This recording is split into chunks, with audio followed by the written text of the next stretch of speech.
Hello students, আজকের বিষয়টি হচ্ছে অনুচ্ছেদ রচনা বাংলাদেশের মুক্তিযুদ্ধ অথবা বাংলাদেশের বিজয় দিবস। বাংলাদেশের মুক্তিযুদ্ধ অথবা বাংলাদেশের বিজয় দিবস ৭ই মার্চ ১৯৭১ ঢাকায় রেসকোর্স ময়দানে নেমেছে মানুষের দল। তারা এসেছে একজনের কথা শুনতে।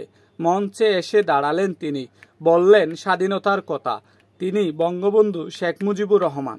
তিনি আমাদের জাতির পিতা। ২৫শে মার্চ ১৯৭১ গভীর রাত। পাকিস্তানি সেনারা সারা দেশে আক্রমণ করল।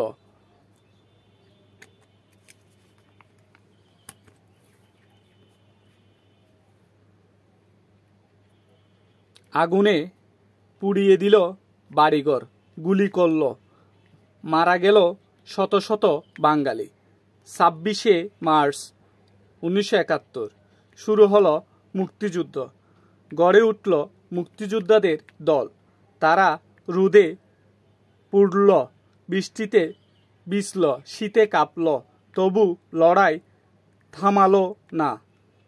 ভেঙে গুড়িয়ে দিল পাকিস্তানি সেনাদের ঘাঁটি।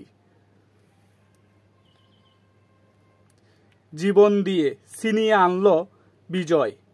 বাংলাদেশ অর্জন করবে স্বাধীনতা।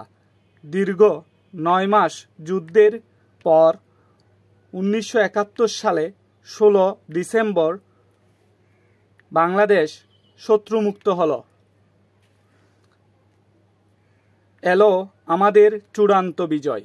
মুক্তিযোদ্ধারা আমাদের গর্ব, আমাদের অহংকার।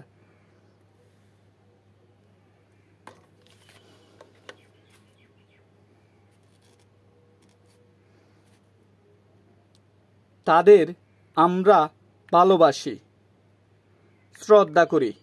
জন্ম নিল নতুন দেশ, বাংলাদেশ।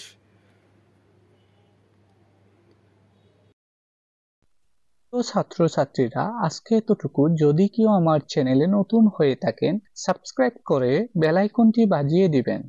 ধন্যবাদ।